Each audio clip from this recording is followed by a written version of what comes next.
नमस्ते। बाबा विशुद्धानंद जी की गुरु परंपरा की ओर से मैं अनिरुद्ध मुखर्जी आप सभी को बहुत बहुत स्वागत करता हूँ। योगी राज दुर्गादास परमहंसदेव कथा जो वीडियो सीरीज हम लोगों का चल रहा था, आज उसका 11 एपिसोड है जो हम लोग आगे चर्चा करेंगे। क्या है, एक बार भृगुराम परमहंसदेव जी बाबा विशुद्धानंद जी को कहे कि भाई विशुद्धानंद, तुम्हारे जितने भी डिसाइपल हैं उन सभी के लिए मैं एक विशुद्धानंद लोक करके एक धाम बनाया, एक अलग से एक सृष्टि किया है जहां पे तुम्हारे जो शिष्य है अपने शरीर त्याग होने के बाद उस लोक में जाके उन लोगों को स्थान मिलेगा विशुद्धानंद लोक में, और जिसका जैसा कर्म है उस हिसाब से उस लोक में हर एक स्तर में उस लोगों को सब स्थान मिलेगा। और वहां पे जितना आगे वो लोग आगे आध्यात्मिक कर्म करते रहेंगे उस हिसाब से प्रमोशन मिलता रहेगा। अगर कोई गलत काम करते हैं तो उसके लिए उसको दंड भी मिलेगा। तो ऐसी बात भृगुराम परमहंसदेव जी बाबा विशुद्धानंद जी को कहे, ये विशुद्धानंद लोक उन्होंने बनाया और बाबा विशुद्धानंद जी भी ऐसा करके फिर आगे अपने शिष्यों को बोला कि वो लोग अपने कर्म के मामले में बहुत सचेत रहे, क्योंकि आगे इन लोगों के ये सब होने वाला है। तो क्या हुआ, ऐसा बात आपको क्यों चर्चा कर रहे हैं कि एक दफा क्या हुआ कि बाबा विशुद्धानंद जी का कोई शिष्य का बात है, वो घर परिवार में हर कोई सब विश्राम ले रहे थे रात को, और तभी देखे कोई बुला रहे हैं। उस गुरु भ्राता का नाम नहीं कहा गया है, तो उनको बुला रहे हैं कोई बाहर से। तो फिर घर में जो लोग थे गुरु भ्राता भी जाग गया, वो उनका जो लड़का है छोटा बच्चा बच्ची है सब जाग गया। तो जो बच्ची थे वो जाग के देखा कि जानला के बाहर विंडो के बाहर कोई खड़ा हुआ है, और वो कौन है, वो है उमाकांत मजुमदार। तो उमाकांत मजुमदार एक लाल गमछा ऐसा शरीर में है और कुछ नहीं है, और वो बाहर जानला में खड़े होके वो अंदर के जो उनके गुरु भ्राता है उनको बुला रहे हैं, बाबा विशुद्धानंद जी को, उस शिष्य को वो उमाकांत जी बुला रहे हैं। तो बच्ची बोला, अरे उमाकांत काका कहाँ से आया? तो सब उनके जो पास में कोई बड़े थे उनको बोला, अरे भाई चुप कर जाओ, बिल्कुल उसको आवाज कुछ मत दो। तो उमाकांत जी ऐसा कहे कि उन गुरु भ्राता को कहे कि उनका तो अभी देहांत हो गया है, और कभी जब वो अपने शरीर में थे और अच्छे अच्छे समाज में एक अच्छे स्टेटस में वो बिलोंग करते थे, अच्छा नौकरी करते थे, तो उस गुरु भ्राता को उन्होंने कभी अपमान किए थे, बहुत अपमान किए थे, और उस अपमान करने के वजह उनको बाबा विशुद्धानंद जी दंड दिए कि तुम वो गुरु भ्राता को अपमान किए, इसलिए तुमको 1 साल तक प्रेत जोनी में वो घूमना पड़ेगा। तुम्हारे लिए विशुद्धानंद लोक में कोई स्थान नहीं है, पर अगर तुम जाके अपने गुरु भ्राता से जाके माफी मांगो, अगर वो माफ कर देते हैं तो फिर देखा जाएगा। ऐसा करके उमाकांत जी ने कहा और रो रहे थे और माफी के लिए गुहार लगा रहे थे। तो वो गुरु भ्राता जी फिर आगे उसको माफ कर दिए और उनके लिए फिर विशुद्धानंद लोक का दरवाजा खुल गया। ये घटना कब का है? ये घटना करीब करीब 1941 को दुर्गा बाबा का देहांत हो गया, उसके भी 15-16 साल बाद की घटना ये है। तो अब समझ लीजिए गुरु कृपा, गुरु का शासन कैसा चलता है।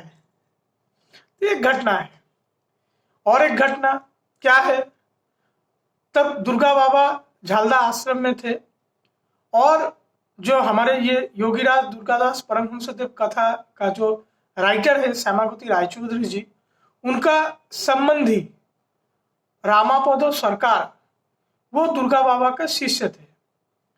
तो उनका जो लड़का, उन लड़के का नाम गणेश चंद्र, वो भी दुर्गा बाबा के पास दीक्षित हुए। 20-22 साल की उम्र, और बहुत अच्छा लड़का, अच्छे क्रिया कर रहे थे, गुरु के लिए बहुत भक्ति। अचानक से क्या हुआ कि गणेश चंद्र पागल हो गया, उन्माद हो गया, और कभी ऐसा नंगा घूमता रहा, कभी किसी को उल्टा पलटा बोलता रहा, उल्टा पुल्टा हरकत कर रहा था।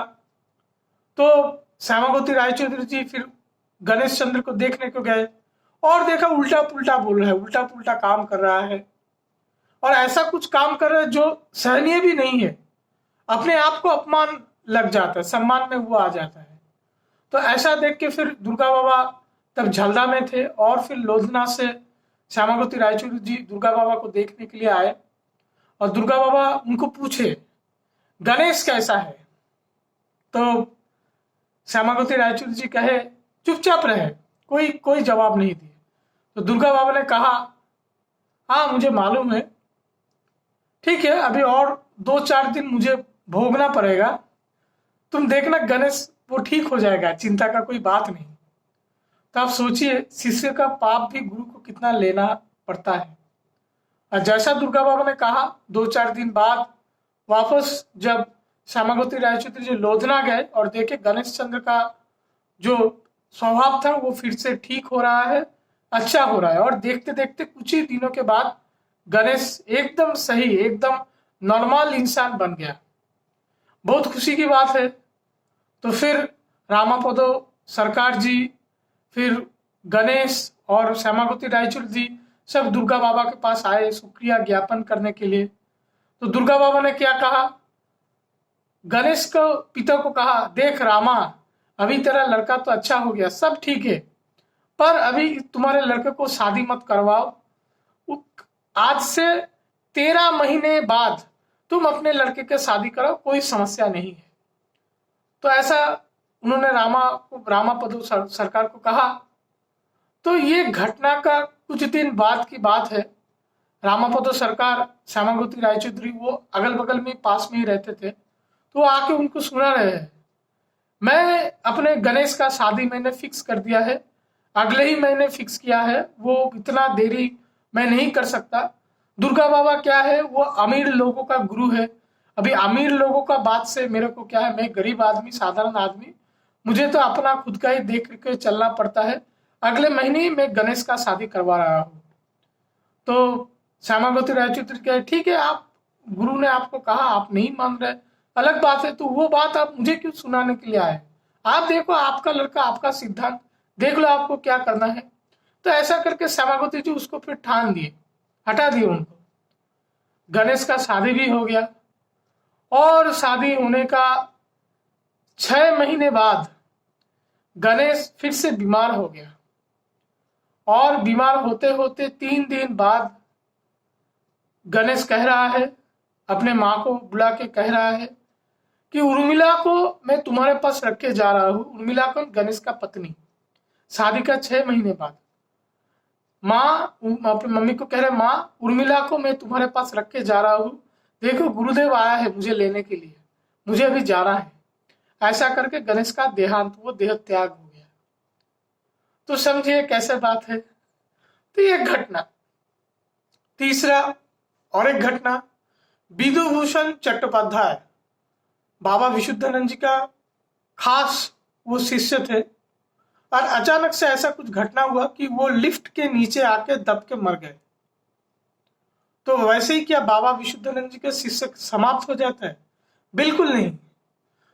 इस घटना का करीब 1 हफ्ते पहले दुर्गा बाबा ने एक्सप्रेस टेलीग्राम भेजा विधुभूषण चट्टोपाध्याय को कि विधुदा, ये टेलीग्राम मिलते ही बिना कुछ सोचे तुरंत तुम झलदा आ जाओ मेरे पास, और आश्रम में रह के जाना है।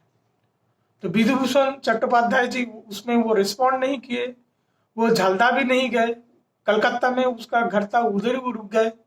और ऐसे कुछ 5-7 दिन बाद ऐसा कुछ घटना हुआ कि लिफ्ट में वो फिर दब के वो उनका देहांत हो गया। तो देखो गुरु कृपा कैसे शिष्यों को मदद करने के लिए वो खड़ा होता है, और फिर भी शिष्य भी खुद के अहंकार में खुद ही डूब जाता है। तो अभी क्या कहे। तो ये 3 घटना था। अभी झलदा का जो पंचमुंडी आसन है उसको लेके कुछ बातें हैं, कुछ कहानी, वो खत्म करते हैं। क्या है? झलदा का जो पंचमुंडी आसन है उसका संस्कार होना था 5वीं कार्तिक को। तो इसका जिक्र मैं पिछले वीडियोस में भी मैं किया हूँ कि झलदा का पंचमुंडी का आसन संस्कार हुआ, उसके लिए क्या घटना हुआ, और भी कुछ घटना है, इसको ही कर रहे हैं। क्या है कि 5वीं कार्तिक को संस्कार होना है और 4वीं कार्तिक को दुर्गा बाबा सुबह कह रहे हैं और किचन में जाके उसको कह रहे हैं, वसंत चाकर नौकर है उसको कह रहे, सबको सुना के, देखो भाई इतना 20-30 लोग आने वाले हैं, तो तुम जो रसोई है उस हिसाब से पकाना, नहीं तो फिर खाने के लिए फिर कुछ कम पड़ जाएगा। तो 20-30 लोग आने वाले हैं भाई, कोई तो नहीं है, तब तक सुबह कोई नहीं है, दुर्गा बाबा वैसे ही कह दिए। और देखते देखते जितना दिन बीतते गए वैसे ही सब जितना भी गुरु भाई, गुरु भगनी, उनका परिवार वाले काफी लोग फिर झलदा में फिर आ गए, जैसा दुर्गा बाबा ने कहा, और उनका ही बात सही निकला। और दोपहर को खाने पीने के लिए फिर उसमें कोई सब ठीक ठाक वो हो गया। इसीलिए तो ये घटना है। अभी क्या घटना है कि 5वीं कार्तिक सब ऐसा होम संस्कार, पंचमुंडी आसन का संस्कार चल रहा है, पूजा चल रहा है। तो दुर्गा बाबा वो मंदिर के आसन के बाहर एक स्थान के बैठे हुए हैं। श्यामावती रायचौधरी जी बैठे हुए हैं। श्यामावती रायचौधरी जी का जो लड़का धर्मदास, जिसको बाबा विशुद्धानंद जी गोद लिए थे, बोला उस लड़के को मुझे दे दो, तो धर्मदास भी उधर बैठे थे। 3 लोग ऐसे बैठे थे। तो दुर्गा बाबा धर्मदास को कहे कि धमा मैं कौन हूं? तो बोला आप मेरे गुरु हो। दुर्गा बाबा कहे धमा मैं कौन हूं? तो धमा 12-13 साल का बच्चा है, बोला आप मेरे गुरु है। और सामने ये आदमी कौन है? ये मेरे पिताजी है। ये के तुम कहां पे हो? ये झलदा का आश्रम है और ये पंचमुंडी आसन है, ये आश्रम, ये मंदिर सब आपका है। अच्छी बात है। ऐसा ही कुछ बातचीत हुआ। तो वो दोपहर का करीब 10-11 बजे ऐसी कुछ बात हुआ। फिर शाम हो गए, 4 बज रहे थे। वो काली पूजा का भी दिन था, दिवाली के दिन था वो। तो कुछ चाय वाय पी के श्यामावती रायचौधरी, धमा और टिकैत साहब जो अनंत नारायण सिंह जी है, वो भी दुर्गा बाबा का अच्छी दोस्त थे, झालदा के राज परिवार का। तो वो सब मिलकर बोले धमा चलो थोड़ा सा घूम के आते। ऐसे फिर आश्रम से पीछे जंगल होता है, जंगल के रास्ते 3-4 माइल तक वो चले गए सब। तो जहां पे वो गए काफी उधर कबाड़ था, काफी जंगल कबाड़, एकदम कबाड़ जैसा कोई स्थान में वो लोग सब पहुंच गए। पर जंगल के अंदर जो स्थान में इतना कबाड़ था, फिर भी उधर बहुत सुगंध फैला हुआ था, पता नहीं क्यों। तो दुर्गा बाबा धमा को कहे देखो धमा, इस स्थान जो तुम देख रहे हो, आज से 500 साल पहले तुम्हारे इस पिताजी को मैंने दफनाया था, दफन किया था। देख लो ये स्थान। बस ऐसा उस स्थान को दिखाए। मालूम नहीं इतना कबाड़ जगह था, जंगल के अंदर इतना कबाड़, इतना गंदा सब होके रहा था, फिर भी अच्छे से कुछ खुशबू उठ रहा था। ऐसा फिर देख दाख के फिर दुर्गा बाबा वापस आश्रम आ गए। तो यह घटना था। जब 5वीं कार्तिक पूरा झलदा का पंचमुंडी संस्कार का पूरा अनुष्ठान सब समाप्त हो गया, तब फनी भूषण मजुमदार बहुत बड़े लॉयर थे। तो उन्होंने दुर्गा बाबा के पास आके बोला कि दादा अभी मुझे तो वापस जाना है, मैं अभी आसनसोल जा रहा हूं। तो दुर्गा बाबा ने उनको कहे फोनी दादा अच्छी बात है तुम आसनसोल जा रहे हो, 2-3 दिन रुक के वापस फिर झलदा ये मेरे पास आ जाना, और 15 दिन आश्रम में तुम रुकना। 15 दिन आश्रम में रुकना, क्रिया वगैरह करना, और बिल्कुल इसमें कुछ अलग ना हो, दोहराया कुछ ना हो। तो ऐसा करके वो फूनी दादा को विदा किए। फूनी दादा आसनसोल गए और 2-3 दिन बाद उनको झलदा वापस आना था, और उनको कुछ काम आन पर गया, तो फिर वो बर्धमान चले गए। और बर्धमान पहुंचने की बाद कुछ दिन बाद उसको बुखार आ गया और बुखार होने के 3 दिन बाद फिर फोनिदा का भी देहांत हो गया, उसको देह त्याग हो गया। तो समझ रहे हैं कि गुरु शिष्य को ऐसा इशारा करता है, सावधान करता है। जो कोई व्यक्ति गुरु के सान्निध्य में रहता है उसको तो भला होना ही है, और जो व्यक्ति अपने अहंकार से गुरु से दूर हो जाता है तो भाई उसका नतीजा तो आप देख ही रहे हैं। खैर, तो ये एक घटना था। आज का जो वीडियो सेशन है, आखिरी एक घटना कह के समाप्त करूंगा। ये झालदा का पंचमुंडी जो संस्कार हो रहा था, चारों कार्तिक मैंने कहा, तो पांचों कार्तिक क्या है, अनुष्ठानिक संस्कार होना था। चारों कार्तिक दोपहर को सब लोग आ गए जैसा दुर्गा बाबा ने कहा था, और आफ्टरनून का टाइम बीकेल हो रहा था। तो दुर्गा बाबा ने बोला तुम लोग सब आश्रम में घूमते रहो, मैं थोड़ा सा क्रिया करने के लिए घर के अंदर जा रहा हूं और बाबा को मन से बुलाता हूं। अच्छा दिन है, कल संस्कार होने वाला है पंचमुंडी आसन का। ऐसा कह के दुर्गा बाबा अपने साधना का कक्ष में गए और दरवाजा बंद करके फिर अंदर चले गए। और आश्रम के बाकी जैसे लोग थे, जैसे दुर्गा बाबा ने कहे, हर कोई आश्रम के एरिया में ही बाहर सब घूम रहे थे। ऐसा कुछ पल बीता, और कुछ पल बीतने के बाद कोई मेघ नहीं है, कोई ऐसा क्लाउड नहीं है, और अचानक से बिजली कड़कने लगा। बहुत बिजली, आश्रम के अंदर बहुत बिजली कड़कने लगा। कोई क्लाउड नहीं है, कुछ नहीं है, ऐसा ही खुला आसमान, एकदम क्लीन है, क्लियर है। फिर भी आश्रम के अंदर बिजली कड़कने लगा, और बिजली कड़कते हुए फिर अचानक से बहुत बहुत तीव्र सुगंध का फिर शुरू हो गया। चंदन का, धूप धुना, ऐसा गंध पूरा आश्रम में फैल गया। तो ऐसा घटना हो रहा था। उसके बाद अचानक से किसी का चीखने का आवाज सुनाई दिया, और सभी को लगा ये जो चीख रहा है ये बसंत जो नौकर है उसका आवाज है। तो फिर जो लोग हैं वो फिर भाग के गए और देखे दुर्गा बाबा भी अपने साधना के कक्ष से बाहर आ गए और बसंत को बुला रहे हैं।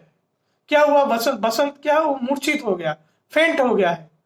तो बसंत का धीरे धीरे आंख खोला, और तब तक फिर वो जो तड़ित जो विद्युत वो सब बंद हो गया। फिर वो पूरा घटना सब शांत हो गया, पहले जैसे सब हो गया। और वसंत उसका धीरे धीरे आंख खोले और बोले दुर्गा बाबा को, दादा मैं पूजा के लिए फूल संग्रह करके मैं इधर आपके यहाँ रखने के लिए आ रहा था, और तभी देखा बारांदा के दूसरे छोर से दादू मतलब बाबा विशुद्धानंद जी एकदम करीब करीब नंगा ऐसा करके बाबा विशुद्धानंद जी उधर से आ रहे हैं, और बोले ये कितना बेकार आश्रम है जहां पे एक तुलसी का पौधा भी नहीं है, क्या है ये, ऐसा करके बसंत को डांटे और बोले ठीक है चलो कोई बात नहीं, मैं जो काम करना था वो मैं करके गया। ऐसा करके फिर बसंत नौकर जो था वो ऐसा बाबा विशुद्धानंद जी को अचानक से देख के वो बेहोश हो गए चीख के, और फिर बाबा विशुद्धानंद जी भी कहाँ चले गए। तो दुर्गा बाबा सब सुन के बोले ठीक है चलो अभी सब शांत हो जाओ, कोई बात नहीं, मैं अंदर जाके अपना काम खत्म करके आता हूँ, तुम लोग सब बैठो चाय फाय पियो। तो फिर कुछ देर बाद दुर्गा बाबा आए। हर कोई सोच रहा था कि ये क्या अलौकिक घटना आश्रम में हो गया। फिर दुर्गा बाबा सबको कह रहे हैं देखो ये पंचमुंडी आसन का जो संस्कार ये अभी बाबा विशुद्धानंद जी करके गए, और वो जो आए थे और वो जो करके गए इसका प्रदर्शन क्या था, इसका दर्शन क्या था, ये जताने के लिए ऐसा तुम लोग देखा, ऐसा बिजली करका, ऐसा धूप धुना चंदन के, ऐसा अचानक से गंध से पूरा आश्रम भर गया। ये सब बाबा का ही खेल था कि बाबा ने ये आश्रम का संस्कार कर गया। जो रियल वर्क था, जो अच्छा जो काम करना था वो बाबा विशुद्धानंद जी करके गए। अब ये आश्रम, ये जो आसन है ये पूर्ण तरीके से वो सक्षम हो गया, सब सही हो गया। और शास्त्रानुसार जो अनुष्ठान वगैरह करना होता है वो तो पांचों ही कार्तिक अगले दिन सुबह होगा, वो जैसे जैसे होगा। मैंने पूजा का पूरा सामग्री खरीद के रखा है, पुरोहित को भी बुला के रखा है। अगले दिन सुबह सब कुछ होना है, 10-11 बजे तक पूरा पूजा समाप्त हो जाएगा। पर जो काम था वो आज बाबा विशुद्धानंद जी करके गए।